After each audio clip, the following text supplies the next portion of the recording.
I'm Jake. I'm Ken. Welcome to the Weekly Pickup. And this week, it's a very weekly Christmas.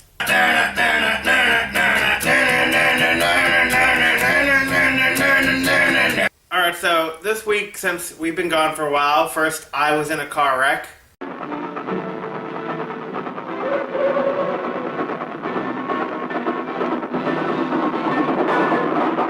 I was feeling a little under the weather.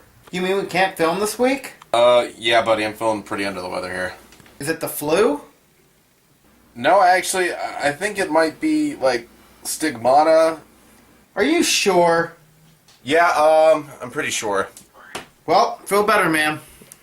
But we're back this week, and we're bringing you a very weekly Christmas with awards, our year-end awards. I know we're still about 2 weeks away from, the new year, but we figure we'll get them out of the way now like everyone else does. So speaking of award shows, how do you feel about award shows? There's too many. There's entirely too many. It's true, you have the AMAs, CMAs, the People's Choice Awards, MTV Music Awards, the World Music Awards, BET Awards, the Grammys, American Country Music Awards, the Billboard Music Awards, Golden God. and I mean, at the end of the day, it's just, you're not really picking who's the best when everyone's the best. You look, recently, it was Iggy Azalea and One Direction won awards for, Artist of the Year. Do you think that's going to hold up in the that was in the American Music Awards, but do you think that's going to hold up in the Grammys? No, I think it's always going to vary. If you have somebody winning the MTV Music Awards, then you have somebody winning the People's Choice. How do you decide who's the best? If, how are you going to say, okay, this was Album of the Year when there's quite possibly could be 11 other award ceremonies who could dub somebody else being the best? You look at award shows that are so specific, like the BET Awards. In order to win the BET Awards, you have to be a minority. So it's only going by the best minority artist or whatever. But I just read that some guy named August God knows what, who I've never heard of, haven't heard anything by him before, won Best New Artist over Ariana Grande, which surprised me because every time I turn on the radio it seems like I'm hearing Ariana Grande. So how can some guy that I've never heard of be the Best New Artist whenever I've never heard of him compared to someone who's everywhere? Are you hurt as much as I am about we will never win a BET award? This is true. I can never win a BET award due to the color of my skin. I'm offended. Slightly. Oppressed. Even with that specifics, though, you look at the Golden God Awards. Let's say Golden God is for metal bands. Revolver does it, the magazine about metal bands. And if an artist could win a Golden God, but then not be nominated for a Grammy. And let's remember, Jethro Tull beat Metallica for a Grammy one time. Very true. Speaking of useless awards, we're here to hand out our useless awards. So here for the 2014 Weekly Pickup Awards, we give you Jake and Ken. Alright, worst album. Skrillex Recess, because it's Skrillex. Nothing more. I have a three-way tie for worst album. Maroon 5's V, just because anymore, it's like Adam Levine's famous, so let's just crap out an album in 2 weeks and play it, and all the Maroon 5 fans are like, oh my god, it's so good, when really it's just Adam Levine singing falsetto. That's the whole song. That's about it. Almost every song I've heard so far of that album. Next, I would give it to Jason Derulo's Talk Dirty, just because if you've heard those songs on that album, they're just so bad. Talk Dirty is a bad song. Wiggle might be one of the worst songs I've ever heard. And lastly, Nickelback's new album, just because I haven't heard it, but for God's sake, it's Nickelback, it's bad. Best album.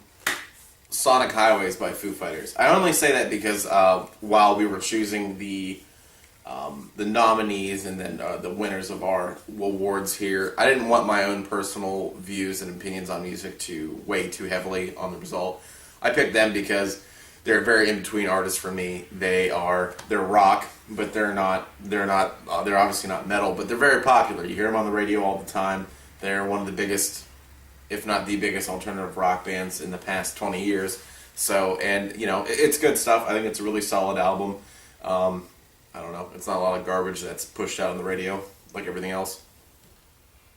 For me, I did go the more personal route. I thought Steel Panther's All You Can Eat was absolutely hilarious. If you've never heard Steel Panther, they're a hair metal band, but they're also a comedy band. They sing Parodies. Yeah, they're parodies. It's really funny, and actually, I think they are one of the greatest hair metal bands of all time. If they would have been around the '80s, they would have been huge. I mean, 5 minutes before filming this, we were listening to a song called Glory Hole, just to give you an idea of what you're getting into. Our next award is Worst Song of the Year, and I'm giving that one to Avril Lavigne for her single Hello Kitty, which was actually so bad at one point they took it off of YouTube because of all the negative comments about it. And she produced that song with Chad Kroeger, also of Nickelback fame, because that's her husband. So that kind of shows you that Nickelback actually has won 2 awards. Congratulations, Chad. You're awful. And the worst song award for me goes to Fancy by Iggy Azalea. Because if you ever heard the song, you'd understand why. Plain and simple. Our next award is Best Song of the Year. And I'm giving my award to Milky Chance and their song Stolen Dance. They're a German duo, actually, and that song was huge internationally. It wasn't so big in the United States. It did reach number 1 on a couple Billboard charts, and it was, I think, peaked at 35 on the Hot 100, so, it was pretty solid there. If you haven't heard that song yet, I would suggest going to give it a listen. It's actually a really good song. Of course, because it won the award! Best song for me had to go to, again, kind of a shocker to all the people who may know me personally out there, but 5 Seconds of Summer's Amnesia.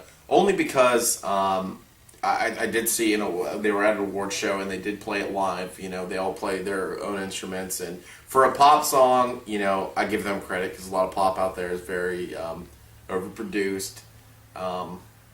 I think they can sing well. It's kind of One Direction-esque. That's what I don't like about it. But like I said, didn't try to let my own personal taste in music dictate the winner of this.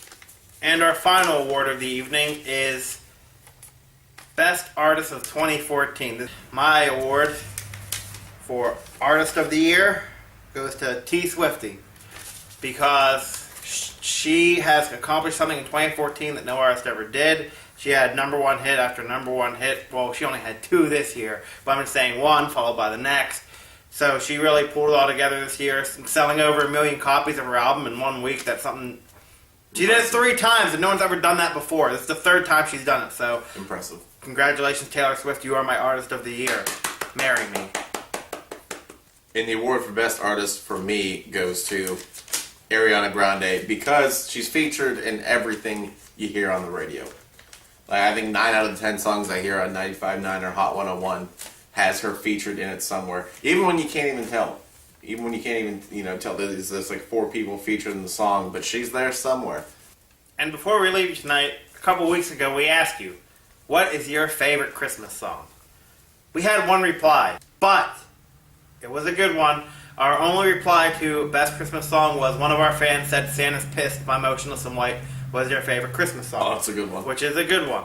My favorite Christmas song is All I Want for Christmas Is You by Mariah Carey. I'm not making that up. That is my favorite Christmas song. Next favorite Christmas song would probably be Santa Baby. Once again, I'm not making that up. What's your favorite Christmas song? Old Lang Syne. I love that song, especially. New Year's song.